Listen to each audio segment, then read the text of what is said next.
इस वीडियो के अंदर हम लोग बात करने वाले हैं ITR filing for the salary and the F and O trading. जी हाँ, तो देखिए असेसमेंट 24-25 की step by step ITR filing बताने वाला हूं।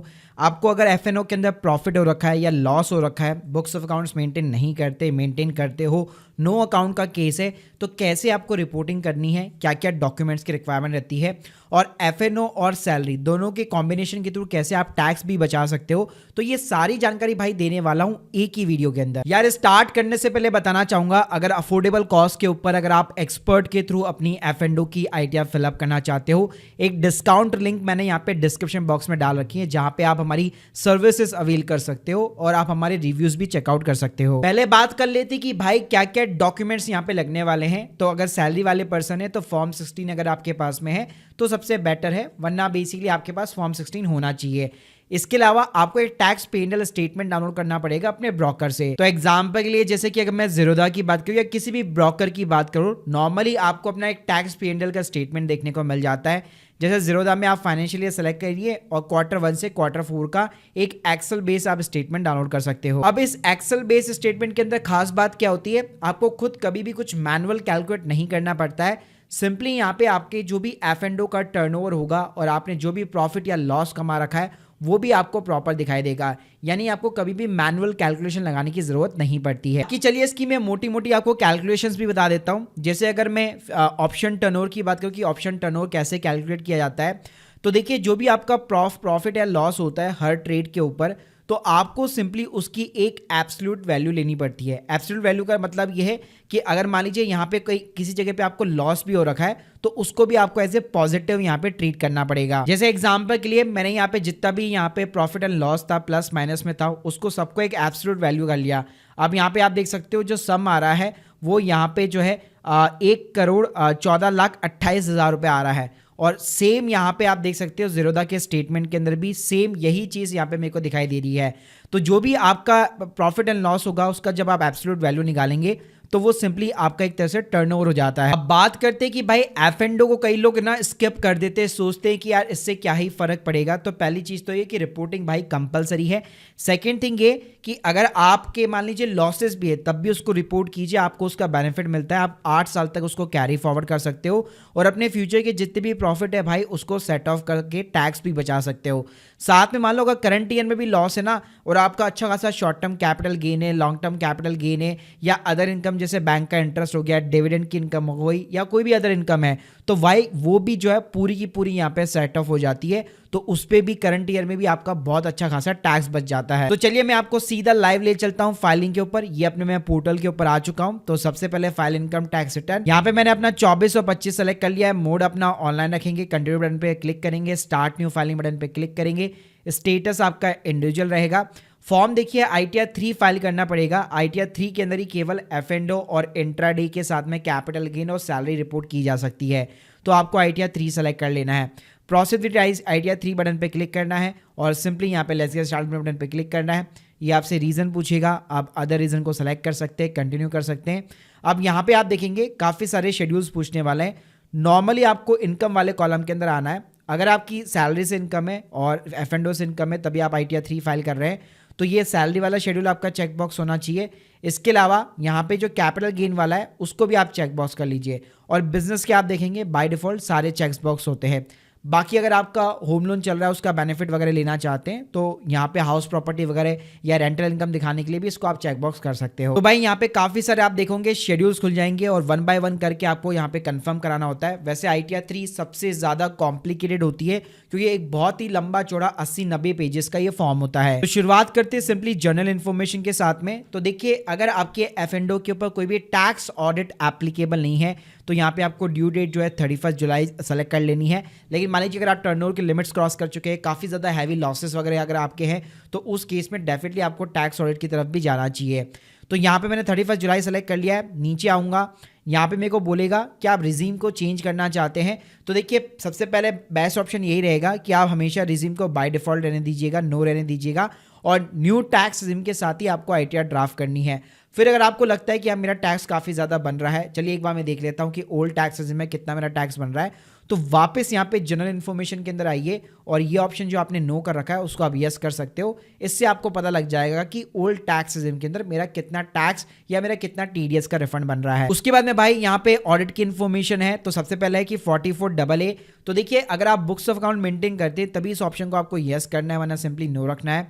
यहाँ पे एक ऑप्शन आएगा 44AD का। जी हाँ, तो देखिए अगर आपने F&O के अंदर प्रॉफिट कमा रखा है और अगर आप 6%, 8%, 10% का प्रॉफिट है आपका, ऑब्वियसली बात है, तो उस केस में आप यहाँ पे 44AD की तरफ भी जा सकते हैं, जहाँ पे कोई भी बुक्स ऑफ अकाउंट्स वगैरह मेंटेन नहीं करने पड़ते। तो आप यहाँ पे इस ऑप्शन को यस सेलेक्ट कर सकते हो।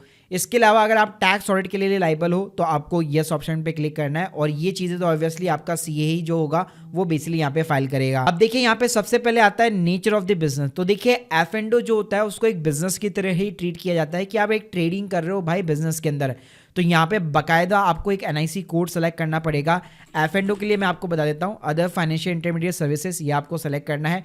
ट्रेड नेम में आप अपना चाहे तो पर्सनल नाम डाल सकते हो या सिंपली F&O ट्रेडिंग वगैरह भी डाल सकते हो। इसके बाद में भाई आपको नीचे आना है। तो चलिए पहले मैं आपको सैलरी का शेड्यूल फिलअप करा देता हूँ, उसके बाद में F&O की एंट्रीज कैसे करनी है वो देखेंगे। तो देखिए सैलरी के अंदर बड़ी सिंपल कहानी है। अगर आपके पास फॉर्म 16 है तो ये आपको प्रीफिल्ड मिल जाएगा आपको, वरना यहाँ पे आप एडिट कर सकते हो। कैश में सैलरी मिलती है तो नाम डालो अपने एम्प्लॉयर का और बेसिक सैलरी सेलेक्ट करके जितनी भी 12 महीने की आपकी सैलरी है वो आप यहाँ पे पुट कर सकते हो। सैलरी पुट करने के बाद में भाई नीचे यहाँ पे अलाउंसेस के आपको जो यहाँ पे कॉलम्स मिलने वाले हैं। तो अगर देखिए आपको HRA LT के बेनिफिट्स मिलते हैं फिर तो आपको ओल्ड टैक्स रिजीम की तरफ जाना पड़ेगा, और न्यू टैक्स रिजीम में मोस्टली कोई भी आपको अलाउंसेस देखने को नहीं मिलते हैं। तो भाई इस तरह से यहाँ पे आपको स्टैंडर्ड डिडक्शन मिल जाएगी न्यू टैक्स रिजीम में भी, और मैं इसको सिंपली कंफर्म करा दूंगा। अब बात करते हैं कि यहाँ पे F&O की रिपोर्टिंग कैसे करनी है। तो सीधा हमें चलना है पहले P&L वाले सेक्शन के अंदर। जी हाँ, तो देखिए मैंने यहाँ पे आपको ना 3 केसेस बताने वाला हूँ। पहला केस ले लेते, अगर आप कोई भी बुक्स ऑफ अकाउंट मेंटेन नहीं करते, आपका हल्का सा एक छोटा सा प्रॉफिट है, छोटा सा आपका टर्नओवर है, तो बेस्ट सिनेरियो यहाँ पे ये है कि यहाँ पे आपको सिंपली नो अकाउंट केस मिल जाएगा। यहाँ पे आप ऐड बटन के ऊपर क्लिक करो, यहाँ पे 3 कॉलम मिलेंगे, बिजनेस का, प्रोफेशन का और सिलेक्टिव एक्टिविटी का। तो जो F&O होगा वो आप सिंपली बिजनेस के अंदर रिपोर्ट कर सकते हो। अगर इंट्राडे भी है तो आप सिलेक्टिव एक्टिविटी के अंदर यहाँ पे रिपोर्ट कर सकते हो। तो बिजनेस के अंदर कैसे रिपोर्ट करना है कि यहाँ पे आपको अपनी ग्रॉस रिसिप्ट डालनी है बेसिकली। और भाई नो बुक्स ऑफ अकाउंट के साथ में ध्यान रखना, यहाँ पे एक रूल ये भी लग जाता है कि बेसिकली पिछले मतलब 3 सालों के अंदर आपका जो टोटल बेसिकली सेल है या जो ग्रॉस रिसिप्ट है वो 10 लाख को क्रॉस नहीं करना चाहिए, और इनकम भी जो है आपकी 1.20 लाख रुपीज से यहाँ पे कम होनी चाहिए। जैसे मान लो मैंने यहाँ पे 8 लाख रुपए का टर्नओवर बता दिया, ठीक है, और मेरा सिंपल सा 50,000 रुपए का यार F&O के अंदर प्रॉफिट है, तो इस तरह से मैं कोई without books of accounts maintain किए बगैर आराम से यहाँ पे मैं अपनी रिपोर्टिंग कर सकता हूँ। अब दूसरा भाई मेथड ये होता है कि अगर आप बुक्स ऑफ अकाउंट मेंटेन नहीं करते, आपका टर्नओवर भी अच्छा खासा है और मान लो आपका जो प्रॉफिट है एटलीस्ट 6%, 8% का प्रॉफिट है, तो उस केस में आप प्रेजेंटेटिव बेसिस के ऊपर भी रिपोर्टिंग कर सकते हो बाकायदा। तो यहाँ पे आपको एक प्रेजेंटेटिव का इनकम का कॉलम मिल जाने वाला है जिसके अंदर आपको 44AD दिखेगा। तो आपको एडिट बटन के ऊपर क्लिक करना है, यहाँ पे जाना है सिंपली अपने बिजनेस वाले प्रोफेशन के अंदर, और यहाँ पे बिजनेस कोड के अंदर अगेन आपको F&O वाला सेलेक्ट करना है। तो हम लोगों ने जो स्टार्टिंग में सेलेक्ट किया था ना अदर फाइनेंशियल इंटरमीडिएट सर्विसेज, वही आपको सेलेक्ट करना है। और यहाँ पे भी भाई सेम कहानी है, लेकिन यहाँ पे अच्छी बात ये कि अगर आपका डिजिटली टर्नओवर जो है 3 करोड़ के नीचे, तो इस सेक्शन को आप अडॉप्ट कर सकते हो। यहाँ पे आप देख सकते हो स्क्रीन के सामने, तो यहाँ पे आपको अपना टोटल टर्नओवर दिखाना है। जैसे अभी हम लोग प्रैक्टिकल एग्जांपल ही लेते हैं कि मान लीजिए जैसे मेरा ये टर्नओवर था 1 करोड़ 14 लाख का मेरा टर्नओवर था, तो ये 1 करोड़ 14 लाख का टर्नओवर मैंने यहाँ पे जो है बेसिकली रिपोर्ट कर दिया, और उसके अगेंस्ट में भाई मेरा ऑप्शन का प्रॉफिट था यहाँ पे 12,17,000 रुपए का, तो वो मैंने सिंपली यहाँ पे 6% के कॉलम में रिपोर्ट कर दिया। तो देखिए टर्नओवर से 6% के आप नीचे नहीं जा सकते, ऊपर जरूर जा सकते हो। तो मिनिमम आपको 6% का प्रॉफिट यहाँ पे डिक्लेयर करना ही पड़ेगा F&O के अंदर।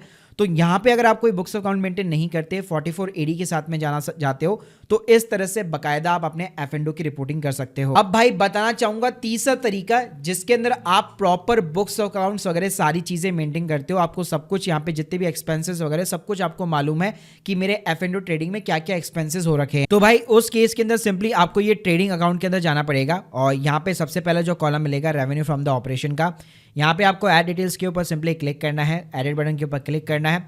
सबसे पहले आपको सेल दिखानी है, टर्नओवर यानी कि अपना टोटल रेवेन्यू दिखाना है। जी हाँ, तो यहाँ पे बेसिकली आपको अपना ऑप्शन जो टर्नओवर है वो बेसिकली यहाँ पे रिपोर्ट करना होगा। और भाई उसके बाद में यहाँ पे नीचे यहाँ पे सिंपली आपको ऐड करा देना है। फिर थोड़ा सा अगर हल्का सा नीचे जाओगे तो यहाँ पे आपको एक डायरेक्ट एक्सपेंस का कॉलम मिलेगा, ऐड डिटेल्स के ऊपर क्लिक करना है। अब देखिए अगर आप प्रॉपर बुक्स अकाउंट मेंटेन करते हैं, पहली चीज यहाँ पे तो एक तो आपकी परचेज वैल्यू डल जाएगी क्योंकि ऊपर सेल वैल्यू डली हुई है, तो यहाँ पे बेसिकली नीचे परचेज वैल्यू निकल के आ जाएगी। इसके अलावा मान लो अगर आपके बहुत सारे एक्सपेंसेस हो रखे हैं, जैसे कि मैं अपनी ज़ीरोधा की रिपोर्ट के अंदर देखूँ, भाई मेरे इतने अच्छे खासे ब्रोकरेज एसटीटी सब कुछ यहाँ पे चार्ज हो रखा है, तो ये एक्सपेंसेस भी आप इसके अंदर डेफिनेटली कवर कर सकते हो। और इसके अलावा मान लो अगर आपके कोई और एक्सपेंसेस है, जैसे कोई आपने कोर्स वगैरह लिया हुआ था, इंटरनेट का सब्सक्रिप्शन हो गया, ठीक है, या इसके अलावा कोई सॉफ्टवेयर वगैरह आप यूज कर रहे हो ऑप्शन ट्रेडिंग के लिए, तो जितने भी आपके ट्रेडिंग से रिलेटेड एक्सपेंसेस है उन सभी को आप यहाँ पे रिकॉर्ड कर सकते हो। फिर अगर आप यहाँ पे नीचे देखोगे तो सिंपली आप देख सकते हो, अगर ऑब्वियसली बात है आपकी कॉस्ट ज्यादा होगी तो यहाँ पे आप देख सकते हो आपका बेसिकली लॉस भी बेसिकली यहाँ पे रिपोर्ट हो चुका है। इसके अलावा अगर आप इंट्राडे भी करते हो तो जैसे हम लोगों ने नो बुक्स ऑफ अकाउंट्स में कॉलम देखे थे, इंट्राडे का यहाँ पे भी आपको कॉलम देखने को मिल जाएगा। तो सिंपली आप अपना टर्नओवर और आपका जो भी प्रॉफिट एंड लॉस है इंट्राडे के ऊपर वो भी आप यहाँ पे बकायदा रिपोर्टिंग कर सकते हो। इसके अलावा भाई अगर आप बुक्स अकाउंट मेंटेन करते हो तो फिर आपको बैलेंस शीट वाले पार्ट के अंदर जाना है। यहाँ पे देखिए ऊपर वाले जो दोनों कॉलम्स है, एप्लीकेशन ऑफ फंड्स और सोर्स ऑफ फंड्स, ये बुक्स ऑफ अकाउंट से रिलेटेड है। नो अकाउंट का केस वहाँ पे तब एप्लीकेबल है जब आपने कोई बुक्स ऑफ अकाउंट मेंटेन नहीं किया, 44 ED के अंदर आपने दिखा रखा है, तो उस केस में अगर आपके पास ये 4 चीज़ें अवेलेबल है तो आप डाल सकते हो, वरना इसको आप जीरो कर सकते हो। इसके अलावा ऊपर देखोगे आप सोर्स ऑफ फंड्स है, तो यहाँ पे आपको प्रॉपर अपनी प्रोप्राइटर कैपिटल वगैरह इंसर्ट करनी है। इसके अलावा अगर आप यहाँ पे एप्लीकेशन ऑफ द फंड्स देखोगे तो यहाँ पे आपका जितना भी प्रॉफिट एंड लॉस आ रहा था बेसिकली वो यहाँ पे ट्रांसफर हो जाता है। तो यहाँ पे आप P&L सेक्शन के अंदर जाइए, वहाँ पे देखिए कितना आपका प्रॉफिट है या कितना आपका लॉस है, उसको सिंपली यहाँ पे आप एंटर करा सकते हो। अब चलिए मैं आपको प्रैक्टिकली ना F&O लॉस का जो बेनिफिट होता है ना वो भी बता देता हूँ। जैसे अगर आप CYLA शेड्यूल के अंदर जाओगे, अभी यहाँ पे आप देख सकते हो मेरा ये बिजनेस लॉस की तरह काउंट हो रहा है। अब यहाँ पे क्या होगा, सैलरी के अलावा भाई मेरी जितनी भी इनकम है ना वो सारी सेट ऑफ होती जाएगी। जी हाँ, यहाँ पे आप देख सकते हो अगर मेरी कोई नेट अदर इनकम है भाई ये पूरी सेट ऑफ हो गई। मेरा कोई लॉन्ग टर्म कैपिटल गेन होता सेट ऑफ हो जाता, कोई मेरा शॉर्ट टर्म कैपिटल गेन होता सेट ऑफ हो जाता, यहाँ पे इंट्राडे का भी अगर मेरा प्रॉफिट होता ना तो वो भी भाई सेट ऑफ हो जाता। यानी F&O का लॉस भाई बहुत ही इंपॉर्टेंट है, सारे काम कर सकता है, ये आपका अच्छा खासा टैक्स बचा सकता है। सैलरी की इनकम के अलावा सारी इनकम को भाई ये सेट ऑफ कर सकता है आराम से। और भाई जब आप CFL वाले शेड्यूल के अंदर जाओगे तो जितना सेट ऑफ होने के बाद में बच भी जाता है, आप देख सकते हो ये भाई ना कैरी फॉरवर्ड हो चुका है। जी हाँ, तो ये फ्यूचर सीरीज के लिए कैरी फॉरवर्ड हो चुका है और मैं ऑलरेडी बता चुका हूँ 8 साल तक आप आराम से हर साल ITR टाइम के ऊपर फाइल करके आप अपने ये जो लॉसेस होते हैं वो आराम से आप कैरी फॉरवर्ड कर सकते हो।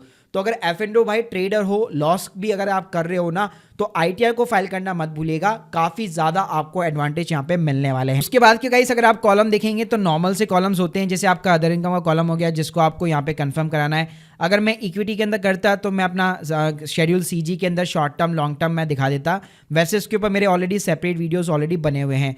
तो भाई मैं सीधा चलता हूँ competition of tax on total income के ऊपर, जहाँ पे आप देख सकते हैं मेरा कोई भी टैक्स नहीं बन रहा क्योंकि मोस्टली इनकम तो भाई F&O ने मेरी सेट ऑफ कर दी है और जो सैलरी की इनकम है वो लेस देन 7 लाख रुपीज है और 7 लाख के नीचे न्यू टैक्स रिजिम के अंदर कोई टैक्स नहीं लगता। तो गाइस लास्ट में यहाँ पे जैसे आपकी ITR वैलिडेशन सक्सेसफुल हो जाती है, सिंपली एक आधार OTP डालो और आप अपनी F&O की रिटर्न इस तरह से यहाँ पे फाइल कर सकते हो। जी हाँ, थोड़ी सी कॉम्प्लिकेटेड जरूर हो सकती है नए लोगों के लिए, तो मैं यहाँ पे हाईली रिकमेंड करूंगा आपको एक प्रोफेशनल की एक्सपर्ट की हेल्प यहाँ पे जरूर बेसिकली लेनी चाहिए अगर आप फर्स्ट टाइम यहाँ पे ITR वगैरह फाइल कर रहे हो। तो guys hope you like this video, please subscribe channel. अगर आप लोग के कोई भी डाउट्स है कमेंट बॉक्स के अंदर जरूर बताइए और एक्सपर्ट के थ्रू सर्विस लेने के लिए डिस्काउंटेड लिंक मैंने डिस्क्रिप्शन बॉक्स में दे रखी है। Thank you guys, thank you very much.